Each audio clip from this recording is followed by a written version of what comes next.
Good afternoon, everyone. My name is Kallinikos Gavras, and this is Period Paleontology. Uh, now, I'm intending this class to be fairly laid back and discussion based. So if you have a question, if there's or a comment, or there's something you want to know more about, just let me know. At least for this class, no need to wait till the end or anything like that.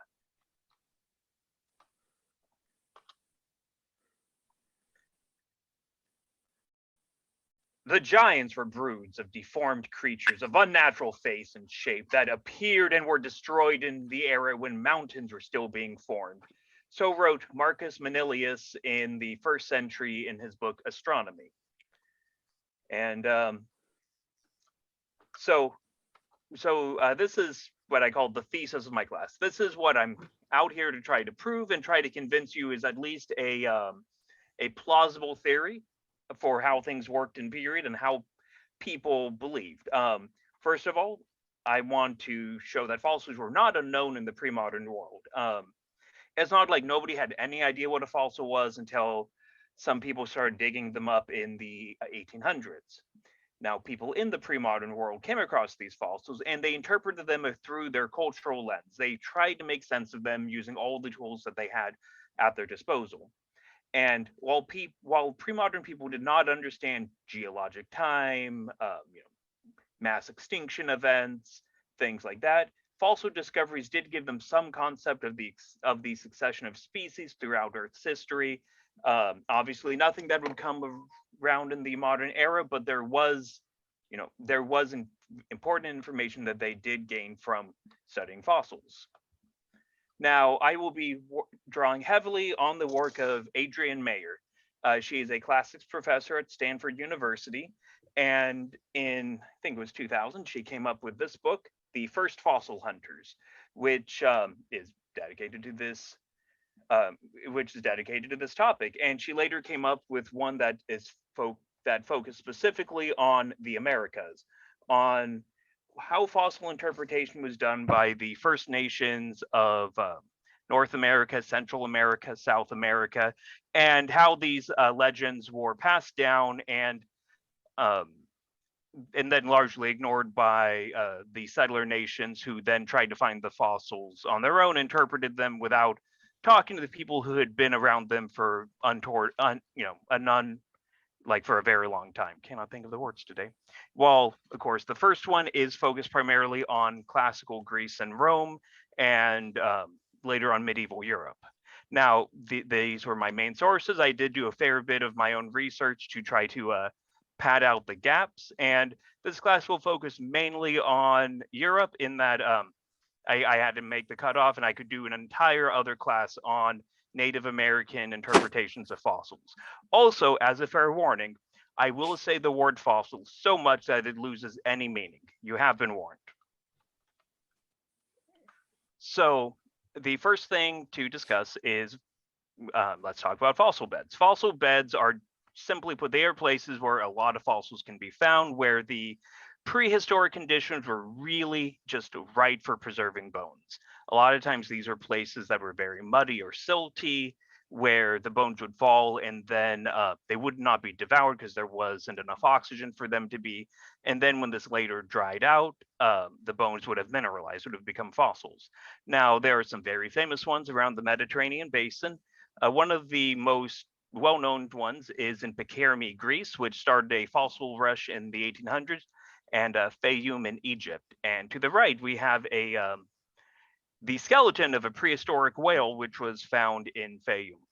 And of course, people would find things like, whale fossils in the middle of the Egyptian desert, which led to all sorts of speculation and all sorts of questions, trying to figure out exactly how it got there. Now, after these bones were buried, erosion and seismic activity would reveal these fossils. Side of a cliff would fall off, an earthquake would open up a chasm, etc. Now, fossils in the Mediterranean basin are largely from the Quaternary epoch. For non-paleontology nerds, that is the age of mammals. That is your mammoths, your woolly rhinoceroses, your apes, your humans. This is all the Quaternary epoch. And while Mesozoic fossils, which is dinosaurs, I'll just call them dinosaur fossils, were found in China and in the Gobi Desert. And in fact, in China, farmers would often just dig up dragon bones. You'd be tilling, you'd be getting ready to plant your wheat. I mean, not your wheat, sorry, your rice, and you would find a dragon bone. And of course, they had their own, distinct traditions for how to deal with them. Though also to notice, the whole plowing of bones happened both in the Mediterranean basin and in China. So one of the most common reactions when people came across bones is they thought they were the bones of giants, just of giant human or human-like creatures. Now, big part of that is it's very hard to tell the bone of a species just by looking at it if you're not trained in paleontology or not trained in osteopedics, I don't know, in bone science. And also the ones that you're most able to look at and say, oh yeah, that's a human bone, are things like the skull that break pretty easily and are, least likely to stand the ravages of times. And so these bones, people would find them. Sometimes they would discover them in caves. Sometimes there would be an erosion event. As I said, a hilltop would fall into the ocean and show bones, or a farmer would just dig them up. And often these would not be in a clear context. It would not be a nice articulated skeleton where you just look at it and you go, ah, yes, there's the head bone and the shoulder blade, and those bones are of the tail. They'd be scattered, they'd be dismembered, they'd be broken. And so I have an example here. You look at this, and if you showed the top one to me without telling me anything, I would not be able to tell you if it was a human bone or not. I mean, look how much it looks like the one below, other than very, very big. Now, St. Augustine wrote in his book, City of God, that some people refuse to believe that in previous ages, men's bodies were of much larger size than they are now. In those days, the earth used to produce larger bodies. As for the size of the body, skeptics are generally persuaded by the evidence in graves uncovered by the ravages of time, the violence of streams, and of various other occurrences. For incredibly large bones of the dead have been found in them or dislodged from them. And this ties into the main interpretation for these giant bones, that people were just bigger in the past, either as a mythical race of giants, or in that just in a lot of early myth, like a lot of classical era mythology, it was believed that the past was a great golden age when things were better, people were better. As part of that, people were bigger. And so, as St. Augustine is writing here, people would find these bones and they would be proof of that belief, that people were just bigger in the past. And so often these were considered to be the bones of heroic ancestors. If you think of all of your great Greek heroes, Achilles, Orestes, these were, people would find bones and think, well, obviously these are the bones of these people because they're so large and heroic. They look human enough. They had to have been from someone. Great. And so you see on the left that those are actually mammoth bones that are laid out, but they're laid out to look like a human skeleton. And so often when they found these bones, what ancient people would do is they would rebury them. They would put them in a large casket or an urn. They would give them all the proper, pomp and circumstance that, such a figure deserved. And then they would bury them back into the ground. And so we have stories of people digging up these urns, a few hundred years later and finding them and perpetuating these idea that these were buried heroes.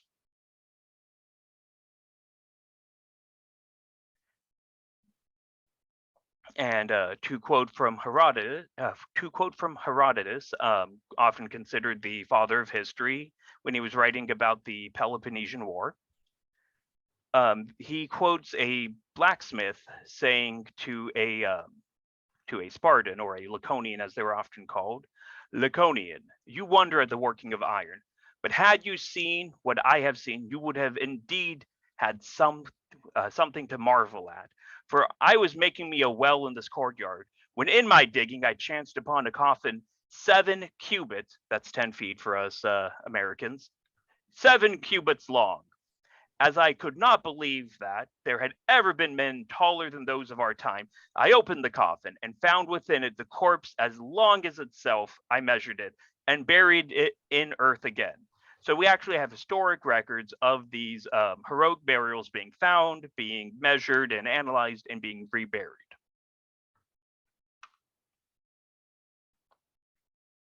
And as an interesting instance of these stories, so the ivory shoulder bone of Pelops. Pelops, whose name supposedly gives it to the Peloponnesian region of Greece, at least according to mythic naming traditions. So Pelops was a ancient hero who was murdered by his father, and his father fed him to the gods. And according to legend, Demeter, who was in mourning over her daughter Persephone being taken away to the underworld, Demeter ate a shoulder bone without realizing that it was the sacrificed son. So when the gods found out his father's treachery and brutality and violation of every law of family and hospitality that existed in ancient Greece, they resurrected Pelops and they gave him an ivory shoulder bone to replace the one that Demeter had eaten. Now, this ivory shoulder bone was kept in a chest at Olympia, at Mount Olympus, where the Olympic Games happened. And during the Trojan War, an oracle declared that if the Greek heroes, the Mycenaeans fighting the Trojans, brought the shoulder bone to Troy, it would lead to the end of the war. So they, of course, get the ivory shoulder bone, they ship it to Troy. Soon after that, Odysseus sets up the Trojan horse and ends the war. Now, the ship carrying the bone back to Olympia was sank on its return voyage. Many years later, there was a fisherman named Damormenos who was fishing, and while he was fishing, he pulled out an ivory shoulder blade out of the Aegean Sea. And being a good, proper, God-fearing Greek, he went to the oracle to figure out what had happened. She informed him that he had in fact found the legendary missing shoulder bone of Pelops, and according to legend, his family became the guardian of that treasure ever since, or at least from then on until whatever else happened to it. Sadly, a lot of these records, a lot of these artifacts were lost in the first in the wars of the Didache, the successors of Alexander, then during the Roman conquest of Greece. It turns out war is hard on artifacts. Now, Mayer suggests that the original bone was a semi-fossilized megafauna bone, possibly of a mammoth or a woolly rhinoceros or similar creature. And once again, if you look at the human scapula on the left and the fossilized one on the right, it's easy to think that's a human bone if you're not well versed in the subject. And it's possible that the fishermen, dredging up the ocean floor trying to get fish, just dredged up another megafauna shoulder blade. And this is also a good time to note that shoulder bones were incredibly important to the Greeks in that they were an important part of the sacrifice of an animal, and they were used in rituals and divination. So the fact that it was a shoulder bone was probably seen as quite fortuitous. And even nowadays, when people are dredging up the ocean bottom in the Mediterranean and often in the North Sea, they will still find fossils to this day, including entire mammoth skulls. So this, in my opinion, gives credence to Mayer's theory that the shoulder bone of Pelops was a fossil that was found, and then another fossil was found to replace it.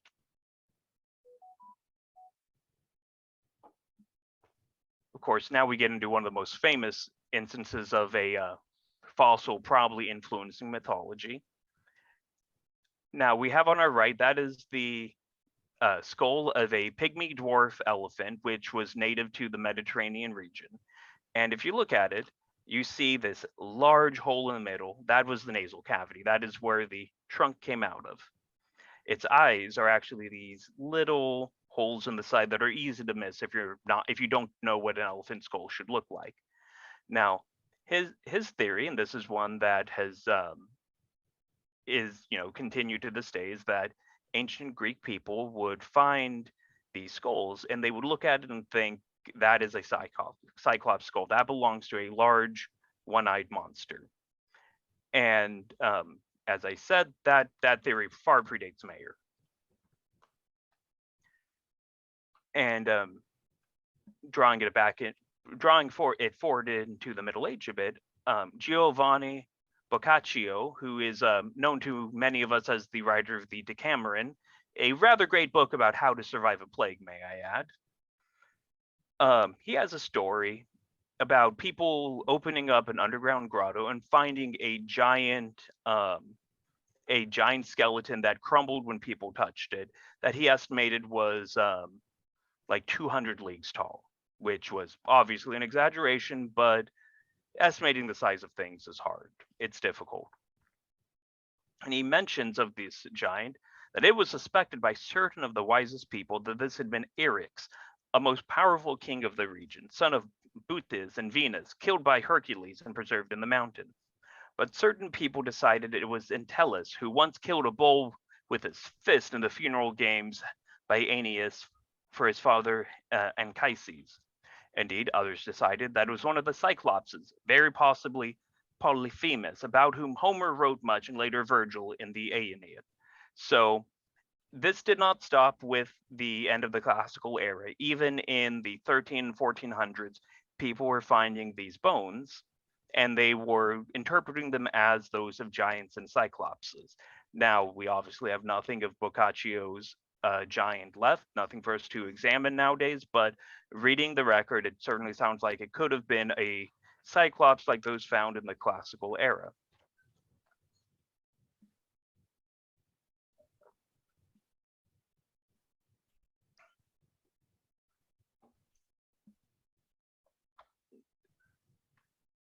Now, of course, these fossils were also interpreted through myth and legend, and as a way to make them feel less less legendary, less purely in the realm of storytelling and fantasy and things that might have actually happened. Many of these were actually tied into the labors of Hercules. For instance, the Erymanthian boar, which was famously slain by Hercules. Its tusks were displayed at Cumae in Italy, and there's actually an even story about them later being stolen by the Roman governor of the province. And people would find giant cattle bones and horns, and they would think that these were the cattle of Geryon, which Hercules, after cleaning out the stable in the legend, he drove them across Europe. And so people would find these and they would think that these were evidence that these were not just myths and legends, but things that actually happened. And there were even giant footprints, some measuring 3 or 4 feet long, that people thought were actually the footprints of Hercules himself. And of course, it's easy for us to look at this and think, well, that's just a story that never really happened. But when it's the best explanation you have, you go with it, because otherwise things have no explanation, and there are a few things people traditionally like less than not having an explanation, not knowing where something comes from.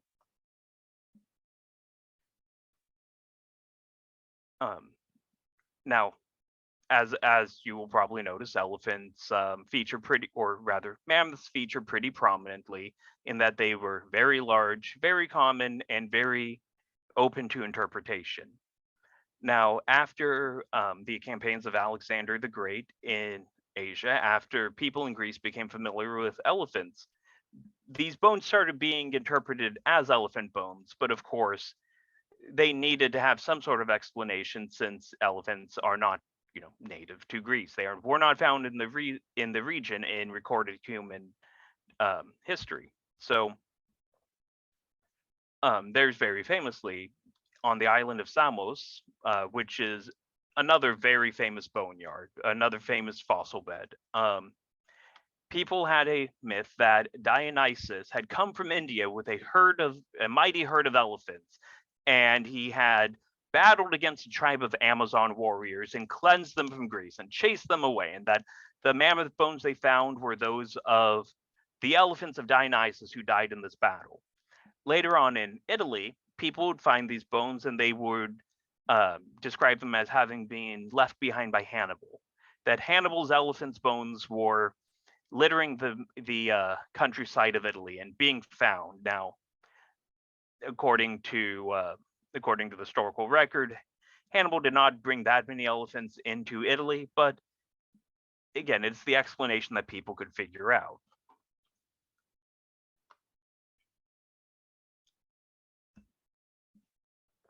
Now, to get to what I think might be the most famous example and the namesake for this class, griffins.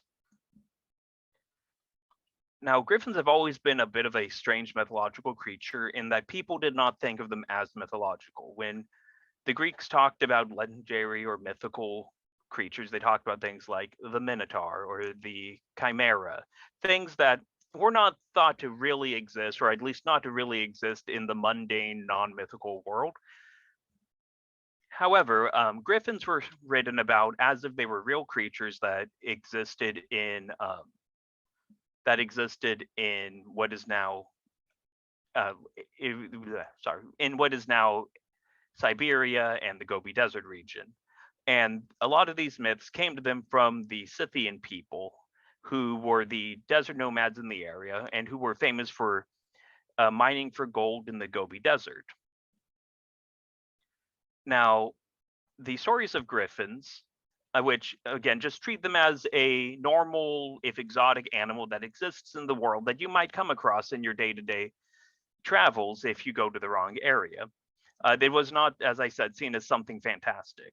Now, griffins were known for having nests on the ground and for aggressively defending their young, for much like we consider bears as something that will fight to the death if you get too close to its nest. Now, of note, the Gobi Desert is a hotspot for Cretaceous fossils. It is one of the most famous sites on Earth to find dinosaur bones. And very common in this too are fossilized egg sites. To quote from the Greek writer Passianus, oh, cool, I did not know that. Good to know. It was written in the chat that Skeptic had an episode on griffins as fossilized ceratopsids, which are like Triceratops or Protoceratops, which I will get to in a moment. According to Passianus, I hear that the griffin is a quadruped, like the lion, with talons of enormous strength that resemble the claws of a lion. It has an eagle-like head, just like the artists portray. Griffins make nests near mountains. People sometimes capture the chicks. The Bactrians say the griffins guard the gold of these parts, which they dig up and weave into their nest. However, others sensibly deny that the creatures would intentionally guard the gold. The truth is that when the prospectors approach, the griffins fear for their young and so give battle to the intruders. Now, the theory, as was mentioned, is that these are based on ceratopsid fossils, specifically Protoceratops or Cicadasaurs. Now, you see here, you can see the beaks and the general shape, and you can see how it resembles a griffin. Here's a griffin statue near Persepolis in Iran. And so that is a common theory, but one that was more or less started by Adrian Mayer, that Protoceratops and related dinosaurs started the Griffin myth. And you see here a fossilized nest and a detail of a wingless griffin on a tomb in Egypt. And now the frill, of course, is the confusing part. Though when I first read this theory, and I am a a herald in this SE8 is my fun hobby. Griffins are always shown with large and impressive ears. That is the way you can tell a griffin head away from an eagle head. And heraldry are the ears. And her theory is that the frill, the large bony part on top of the Protoceratops, was thought to either be its the large ears that it's drawn with, or possibly they were thought to be part of the wing, especially if it had been broken off and found near it, because bones are very seldom found in pristine condition. And if you were an ancient person who was well versed in the natural world, but obviously you're not a modern paleontologist, if you looked at the skeleton of a Protoceratops, you would see that parts of it look very much like a bird. Unsurprising, as birds did evolve from dinosaurs. But at the same time, it was a four-legged quadruped with many mammal-like characteristics, including, for instance, in the hips. And so the theory is that people would look at this and think that this was some sort of eagle-lion hybrid. And sometimes they were drawn as not having wings or as having thin membranes instead of wings. So while we will never know the truth of this theory short of a time machine, it is I think it is a very interesting theory, and it is one that shows that even several thousand years ago, people were trying to interpret what they found in the natural world and trying to get a sense of creatures that had lived before them. Now, not everybody believes in this theory. I do feel obligated to teach the controversy as it was. Now, paleontologist Mark Whitten disagrees with the Mayer hypothesis. He mentions that griffins show up in Near East artwork long before they show up in Greece, like several hundred years beforehand. Now, we do not really know the context. We do not know exactly how the ancient Median people or the ancient Persian people might have interpreted what griffins meant to them. But this does show up before it shows up in Greece. And he mentioned that the stories of griffins refer to them as living creatures, not bones, not fossils, not stone monsters. So there is that is something that is not accounted for in the myths. And he also believes that if you line up the musculature as drawn in on a griffin or as the musculature of a lion and an eagle, and you compare it to what would be reconstructed on a Protoceratops, it doesn't match up exactly. And his main argument, and I think is a fairly strong one, is overall the connection to the Protoceratops is not needed to explain the origin of a griffin. Ancient people taking two powerful creatures, two powerful regal, creatures with all sorts of symbolism and combining them together is something that doesn't need an explanation. It's something that has happened over and over again throughout mythology. That said, while I think he makes some good points, I think that Mayer's evidence is convincing, and I think that the idea that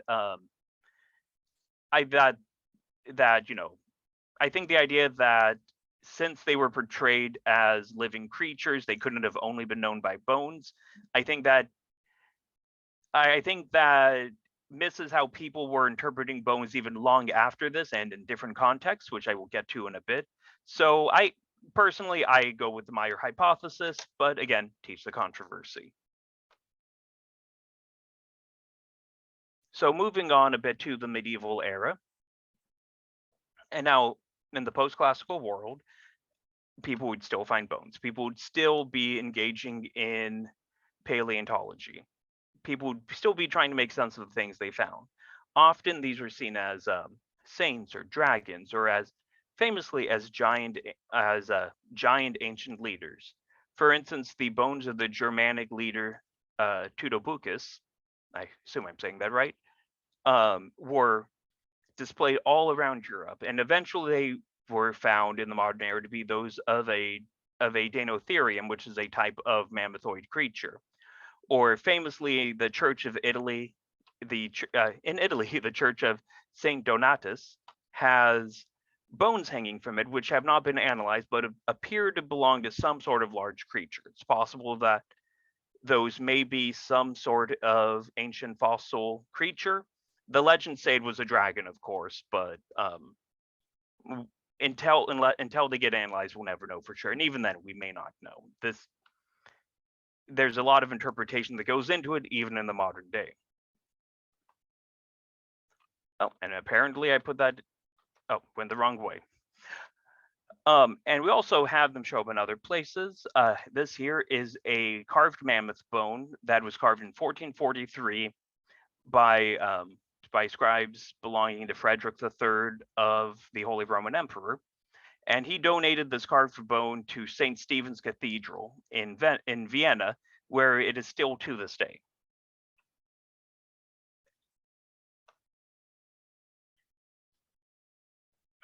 And the whole these giant bones are the bones of mythological mythical leaders.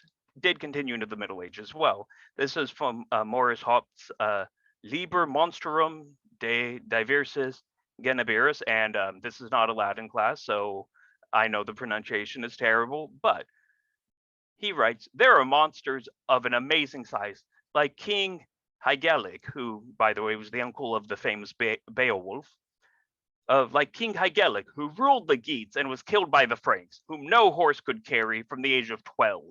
His bones are preserved on an island in the river Rhine, where it breaks into the ocean. They are shown as a wonder to travelers from afar. So we see here that people are still looking at bones and thinking that they are human bones of giant size. And now my favorite example of this is the Cloggenfert Dragon.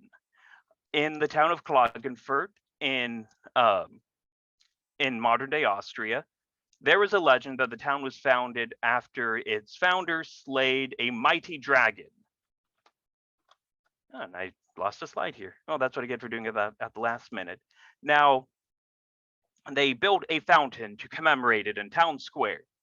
Now, the interesting thing about the Cloggenfert Dragon is that they kept the skull that it was based on. They found a skull and they used it as the basis of the dragon's skull to design the fountain.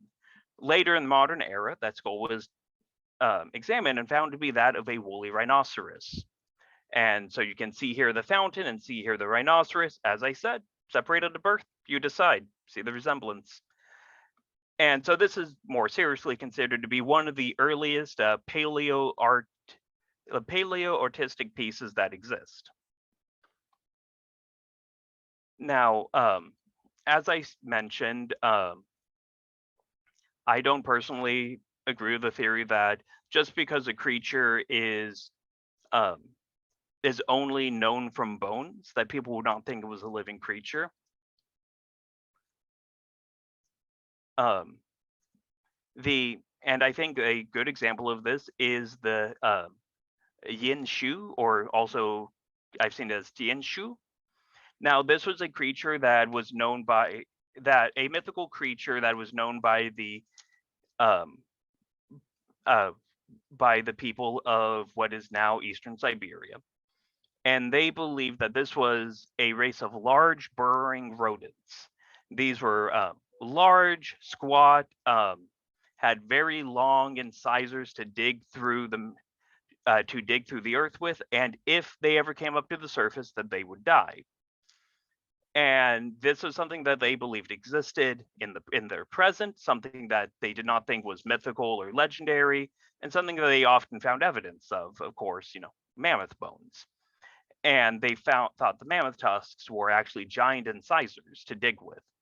And if we compare this to the griffin earlier, we can see how people will assume that a creature is alive if they keep on finding bones of it, even if nobody personally has seen a living one. I also assume it's a case of, oh yeah, no, my cousin's brother's sister's barber saw one of them. Totally happened, I swear. And so moving on from mythical creatures, we also need to talk about the medicinal uses of fossils. One famous use is belemnites, which are the fossils of extinct cephalopods, were believed to cure bladder stones. So people would find these fossils and grind them up and use them medicinally in Europe. Or lapis judaicus, or Jew stones, were ancient echinoid fossils that were found around Jerusalem. People would use them similarly for urinary and digestive health. And you see here's a belemnite fossil and a sketch by Conrad Gesner in 1565. So this was something that they were aware of and they were using, even if they didn't properly know all of the history and all of the science behind them. And very famously, fossils were used in a similar way in Asia. Dragon bones were long used for medicinal purposes in Asian medicine. And as I mentioned, farmers would excavate bones. And this wasn't just them finding them in the field. If farmers in medieval China knew a place was rich in fossils during the fallow season when they were not farming, as sort of a supplementary income, they would mine out these bones and sell them to apothecaries. I've seen quotes that many of the important fossil finds of the 19th century were actually found in the medicinal shops in China by people looking for these fossils. Though, as I said, this is something that happened in Europe as well. This was not purely confined to Asia.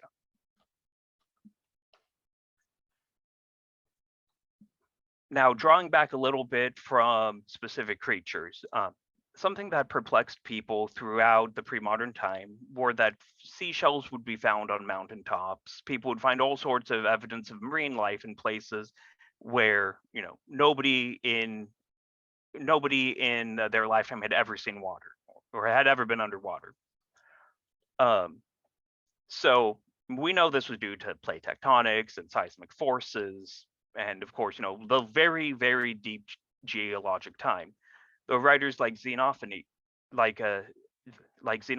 took this as evidence that once the whole world was covered in water. And this was given as evidence that there was once a great flood, something that was found not just in Christian theology, but in Greek legends and all throughout the Near East as well. As to what caused them, Ben Sina wrote about fossils. If what is said concerning the petrification of animals and plants is true, the cause of this phenomenon is a powerful mineralizing and petrifying virtue, which arises in certain stony spots or emanates suddenly from the earth during earthquake and subsidences, and petrifies whatever comes into contact with it. As a matter of fact, the petrification of the bodies of plants and animals is not more extraordinary than the transformation of waters.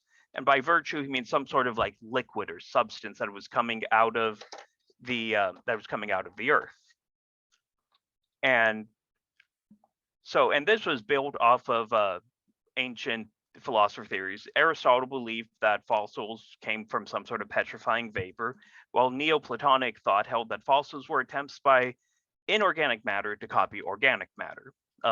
To very briefly summarize Neoplatonic thought, they believed that since the pure, perfect Platonic forms of life were, you know, they believed that since there was the pure Platonic form of life that exists on the metaphysical realm, that inorganic matter would try to copy it. So that if somebody found a shell, it wasn't an ancient animal. It was just the earth spontaneously growing in the shape of a shell, trying to mimic life.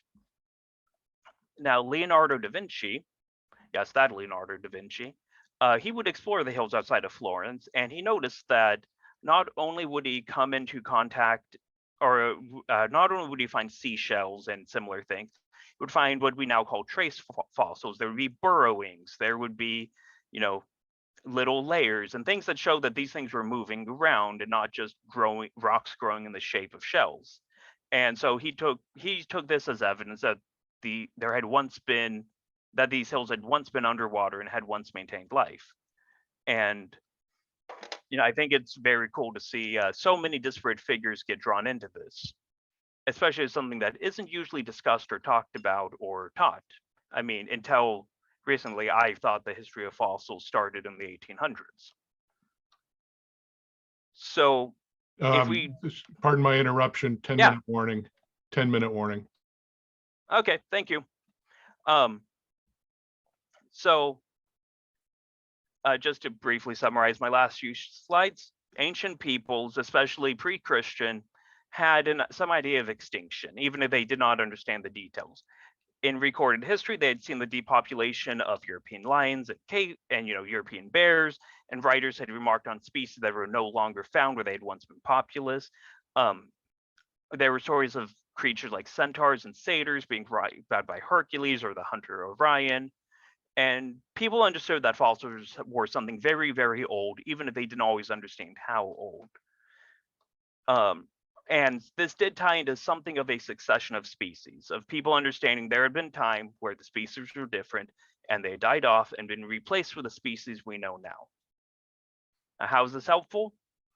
Mostly it's just kind of fun to talk about, but if you connect fossils and how they might affect your persona, they gave real evidence of myths and legends, making them more believable and concrete and not just a story. Often they were shown as rare and impressive artifacts to impress all your friends. They might have even got in the way of your farming and caused a ruckus.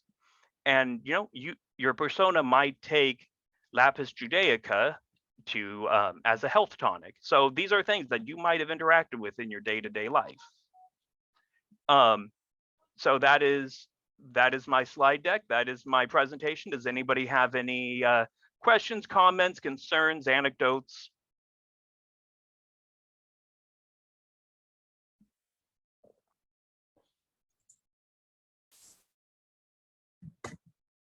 So what is your favorite dinosaur? Mine is definitely the Ankylosaurus. I always thought it was just a cool walking tank of a dinosaur. And I was definitely one of those dinosaur kids who grew up and then was like, oh, cool, I can still be into dinosaurs. Awesome.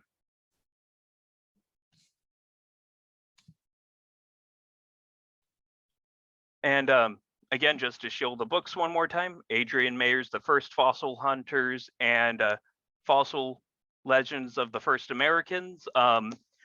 Again, even if you don't agree with all of her theses, they are fun, entertaining reads. She also has a book out on ancient Amazons and their realistic origins of Amazons, which I think would be great and is definitely on my reading list once I get around to it.